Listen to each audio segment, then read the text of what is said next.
अस्सलाम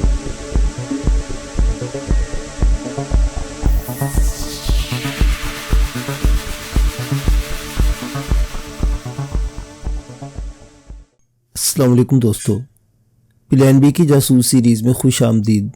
मुअज़्ज़िज़ सामीन हज़रात, आइए सुनते हैं अनायतुल्लाह की सच्ची जंगी स्वर्गदश्त मंजिल और मुसाफिर किस्त नंबर 69।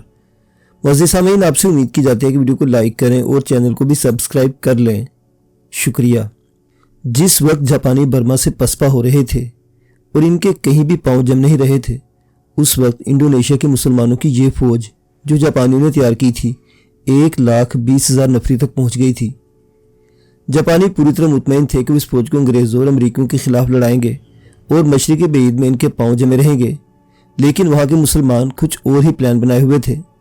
वहाँ के लीडरों का लीडर अहमद सुल्कारनो था और दूसरे का नाम हाता था, वो भी मुसलमान था। इसके अलावा भी लीडर थे जिन्होंने यूँ जाहिर किया कि ज़ाहिरी तौर पर जापानियों के साथ लगे रहे और इन्हें यकीन दिलाए रखा कि वो इत्तेहादियों के खिलाफ इनकी जंग लड़ेंगे। लेकिन उन्होंने जापान की गुलामी को कबूल नहीं किया था। वो बड़े ही दानिशमंद और दूरंदेश थे। उन्होंने जापानियों से सिर्फ जंगी तरबियत हासिल नहीं की थी, बल्कि मुल्क के सरकारी इंतज़ाम चलाने के तौर तरीके भी सीख लिए थे। उन्होंने अज़्म कर रखा था कि अब वो किसी के भी गुलाम नहीं रहेंगे, वो सिर्फ मौके की तलाश में थे। वो पक्के मुसलमान थे। हम वहाँ की मस्जिदें देखा करते तो हमारी रूहें भी खुश हो जाया करती थी। बड़ी खूबसूरत मस्जिदें थीं और इन्हें वो लोग दिलो जान से साफ सुथरा रखते थे। इन लीडरों ने जब देखा कि बर्मा से जापानियों के पांव उखड़ गए हैं और उनकी पसपाई शुरू हो गई है, तो उन्होंने ये देखने का इंतज़ार किया कि मलाया में जापानी क्या करते हैं। जब देखा कि मलाया में भी जापानियों के मोर्चे जम नहीं रहे और वो पीछे हटते आ रहे हैं, तो इन इंडोनेशियन मुसलमानों ने जापानियों के असला बारूद के गोदामों, स्टोरों और असला खानों पर कब्जा कर लिया। लेकिन ये छोटे हथियार थे, यानी राइफलें और मशीन गनें वगैरह। जापानियों को तोक्को थी कि वो इन मुसलमानों को फ़ौरन ठिकाने लगा देंगे। इस तोक्को पर उन्होंने मुसलमानों पर हल्ला बोला, लेकिन मुसलमान ऐसी बेजिगरी से लड़े कि जापानियों ने पसपा हो जाना ही बेहतर समझा। इससे अंदाज़ा करें कि वहाँ के मुसलमानों का जज्बा कितना मुस्तहकम था। ये वही जापानी फ़ौज थी जिसने अमेरिका और बरतानिया जैसी ताकतों को बहरुल काहिल और मशरिक़ के बीच से बेदखल कर दिया था। लेकिन इंडोनेशियन मुसलमानों ने छोटे हथियारों से जापानियों को शिकस्त दे दी।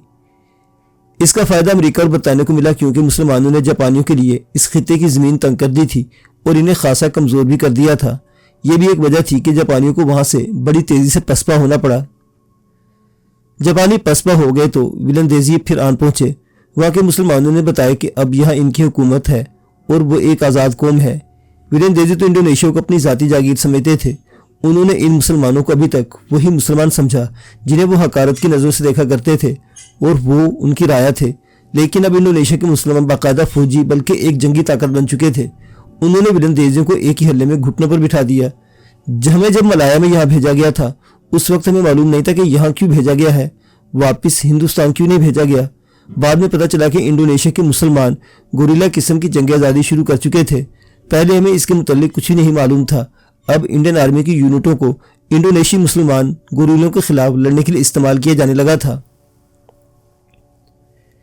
इंडोनेशियन मुसलमानों की यह जंग आज़ादी इस कदर मुनज़्ज़म और इनके वार और ज़रबे इस कदर कारी थी कि अमेरिका और बरतानिया चौंक उठे। उन्होंने देख लिया था कि इस उभरती हुई ताकत को दबाया ना गया तो यहाँ मुसलमान हुकूमत मजबूत हो जाएगी।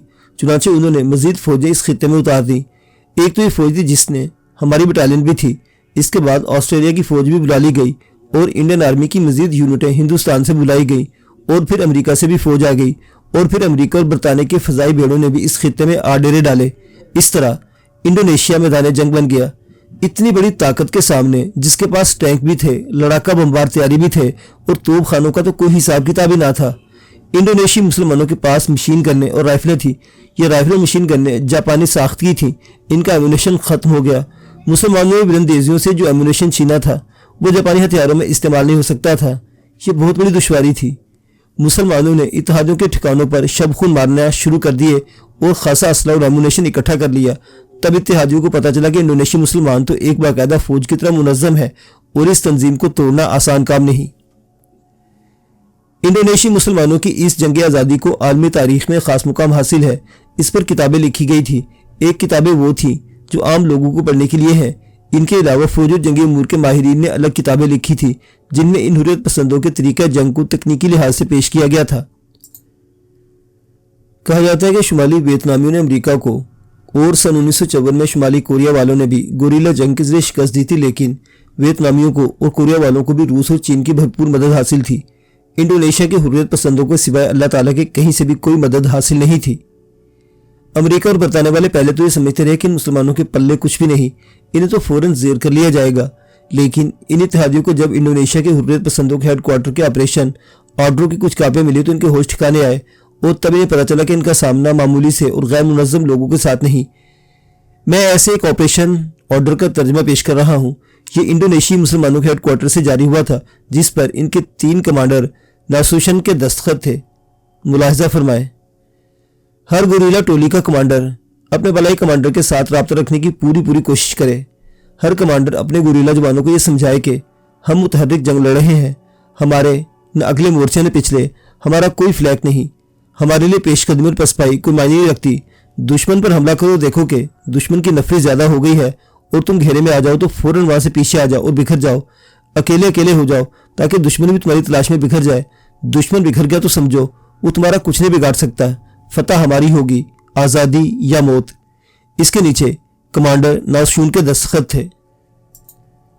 गोरिल्ला फोर्स के पास एमुनेशन की कमी हो गई तो इनके हेडक्वार्टर से एक ऑपरेशन ऑर्डर जारी हुआ, जिसका एक इक्तबास मुलाहिजा फरमाए। राइफल और मशीन गनों के एमुनेशन की कमी वाक़ई हो गई है।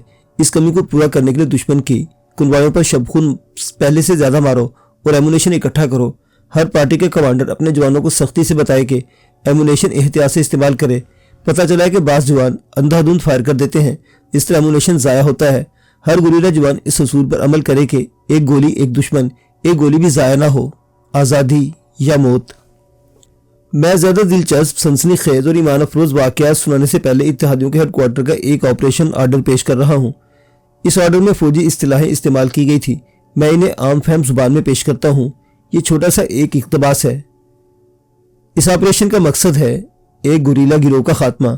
फ़ौज इस तरह हमला करेगी, मगरबी समझ से 3 बटालियन, मशरक़ी समझ से 2 बटालियन और एयरफोर्स के लड़ाका तैयारे, जनूब से 4 प्लाटूने और शुमाल से 1 बटालियन एडवांस करेगी। इस हमले को तोपखाने की सपोर्ट हासिल होगी।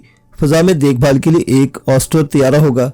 जिस यूनिट कमांडर को ज़रूरत महसूस हो वो ब्रिगेड हेडक्वार्टर से रब्ता करके रॉयल एयरफोर्स से लड़ाका हवाई जहाज़ बुलवा सकता है।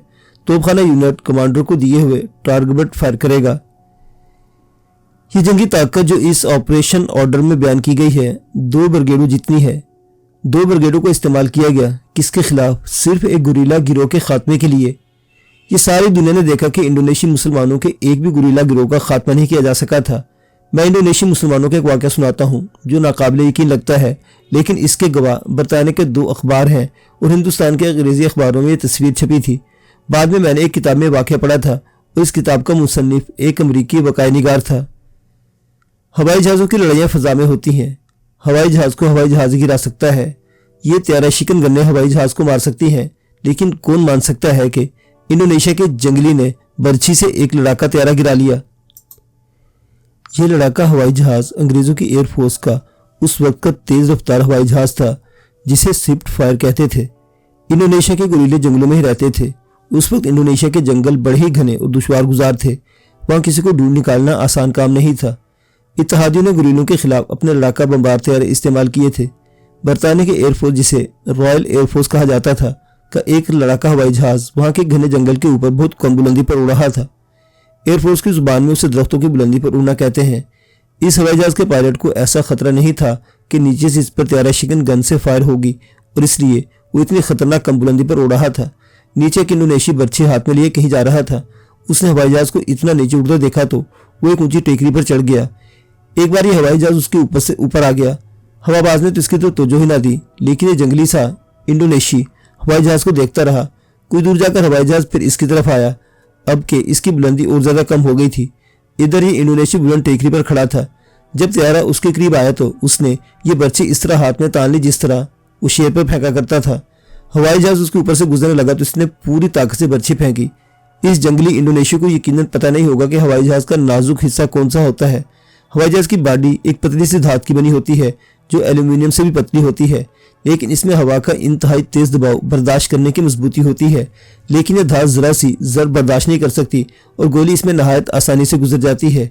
इस जंगली बर्छी हवाई जहाज में ऐसी जगह उतर गई जहां गालिबन आगे पेट्रोल की नाली थी, हो सकता है पेट्रोल की टैंकी में ही लगी हो। हवाई जहाज की पेट्रोल की टैंकें इसके परों में होती हैं। बहरहाल ये हुआ कि हवाई जहाज के इंजन का पेट्रोल रुकने लगा और उसकी परवाज डामाडोल हो गई। पायलट के बयान के मुताबिक इसे जरा सा भी शक न हुआ कि इसके त्यारे के नीचे बर्छी लगी हुई है जो अभी तक त्यारे में ही है। हवाई जहाज से ज्यादा पेट्रोल बह रहा था और इंजन को कम मिल रहा था। इंजन रुकता और खुद ही चल पड़ता था।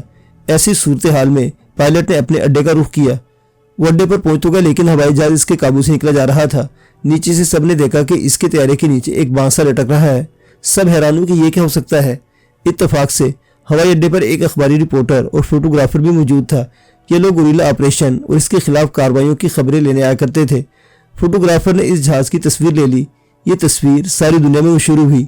जब पायलट त्यारा उतार रहा था, यानी लैंडिंग के लिए रनवे पर आया, तो इसका पेट्रोल बिल्कुल खत्म हो गया। हवाई जहाज रनवे पर ठीक से उतरने के बजाय बड़ी जोर से गिरा और इसे बहुत बड़ा नुकसान पहुंचा। पायलट तो बच गया, लेकिन हवाई जहाज वक्ती तौर पर या शायद हमेशा के लिए बेकार हो गया। पायलट ने बयान दिया कि अब इसे याद आता है कि इसने एक आदमी को बुलंद जगह पर खड़े देखा था और इसके हाथ में यह बर्छी थी, लेकिन इसकी तरफ इसने तवज्जो नहीं दी थी, जैसी किसी मुश्किल आदमी को दी जाती है। बाद में यह पता चल गया था कि वो एक जंगली आदमी था जो बर्छी से शिकार खेला करता था। यह समझना और यकीन करना मुश्किल नहीं कि बर्छी हवाई जहाज की बॉडी या विंग में किस तरह उतर गई थी। हवाई जहाज की रफ्तार बहुत तेज थी और उधर से इस शख्स ने बर्छी पूरी ताकत से मारी थी। इस तरह हवाई जहाज की रफ्तार और बर्छी फेंकने वाले की ताकत ने बर्छी का काम आसान कर दिया और बर्छी हवाई जहाज में उतर गई। इस वाक़े के बाद रॉयल एयरफोर्स ने एक हुक्म जारी किया था कि जंगल के ऊपर उड़ते हुए कोई पायलट 500 फीट की बुलंदी से नीचे न उड़े। अब इंडियन आर्मी को इंडोनेशियाई हुर्रियत पसंद गुरीलों के खिलाफ इस्तेमाल किया जाने लगा। मेरी बटालियन भी कंपनी और प्लाटून होकर बिखर गई थी। हर कंपनी और प्लाटून को अलग अलग टास्क और मिशन दिया गया। बटालियन हेडक्वार्टर एक कस्बे में रहा। मैं बटालियन हेडक्वार्टर में था। आगे मेरा कोई काम ना था। जब इंडियन आर्मी गुरीलों के खिलाफ एक्शन में आई तो एक और ही सूरत पैदा हो गई। वो ये कि इंडियन आर्मी के मुसलमान इक्का दुक्का इधर से भागकर इंडोनेशियाई गुरीलों से मिलने लगे। हुर्रियत पसंदों का नारा था मर्दिका, हर तरफ मशहूर हो गया। मर्दिका के मायने ही आज़ादी। जब इंडियन आर्मी के मुसलमान इधर से भागकर गुरीलों के पास जाने लगे तो एक और नारा मशहूर हो गया, मुस्लिम सम्मा सम्मा। इसका मतलब है मुसलमान एक हैं। यही नारा था जो एक रोज़ मुझे भी इंडोनेशियाई पसंदों के पास ले गया और मैंने इनके पास खासा अरसा गुजारा। ये बात सुनाने से पहले मैं एक बड़ा ही जज्बाती और वलवला अंगेज वाक़या सुनाना जरूरी समझता हूँ। यह वाक़या तमाम तर हिंदुस्तानी यूनिटों में मशहूर हो गया था। ये गालिबन बंडोक के इलाके का वाक़या है। मैंने वाक़या सुना था और जिसका ये कारनामा है वो मेरे इलाके का रहने वाला था। वो 8 पंजाब की बटालियन का हवालदार था। उसका नाम हवालदार अकबर था। इत्तफाक से मैंने इसे 2-3 मरतबा देखा भी था। ये फिट का बड़ा खूबरू जवान था। ये तो मैं सुना चुका हूँ कि बुलंदेजी औरतों का किरदार किस कदर घटिया और शर्मनाक था। वो फौजियों के साथ राशन पानी के लिए और बिस्किटों और सिगरेटों के डब्बों के लिए और शराब और बेर के लिए दोस्ती लगाती थी। लेकिन एक बुलंदेजी लड़की हवालदार अकबर पर ऐसी फरीफ्ता हुई कि इसी की होकर रह गई। हालांकि बुलंदेजी लड़कियों का वतीरा यह था कि वो उसकी होती थी जिन्हें इनसे राशन मिलता था। आज किसी के साथ और कल किसी और के साथ, लेकिन लड़की अपने दिल में हवालदार अकबर की मोहब्बत ले बैठी। यह भी पता चला कि लड़की अकबर को ईसाई हो जाने की तरगीब देती रहती थी, लेकिन अकबर एक लड़की की खातिर अपना मजहब छोड़ने पर रजामंद नहीं होता था। फिर भी ये मोहब्बत कायम रही। अकबर ने लड़की से कह दिया था कि मोहब्बत मजहब नहीं देखा करती। अगर मजहब को देखना है और तुम मेरे साथ शादी करना चाहती हो तो तुम्हें अपना मजहब छोड़ना पड़ेगा। लड़की इसके पास आती रही और दोनों इकट्ठे घूमते फिरते रहे। ये गवाही हर कोई देता था कि इस विरंदेसी लड़की ने किसी दूसरी फौजी की तरफ देखना भी छोड़ दिया था। एक रोज हवालदार अकबर की कंपनी या प्लाटून गुरीलों के खिलाफ एक मिशन पर गई। इत्तला मिली थी कि गुरीलों का एक गिरोह फला जगह पर मौजूद है। कंपनी वहां पहुंची तो गुरीलों ने फायर खोल दिया। उधर कंपनी भी पोजीशन में हो गई और दोनों तरफ से बेपनाह फायर लगा। कंपनी की नफरी ज्यादा थी। नजर यही आ रहा था कि कंपनी इन गुरीलों को घेर लेकर पकड़ लेगी या सब खत्म कर देगी। गुरीलों की तरफ से नारा बुलंद हुआ, मर्दिका। फिर दूसरा नारा बुलंद हुआ, मुस्लिम सम्मा सम्मा।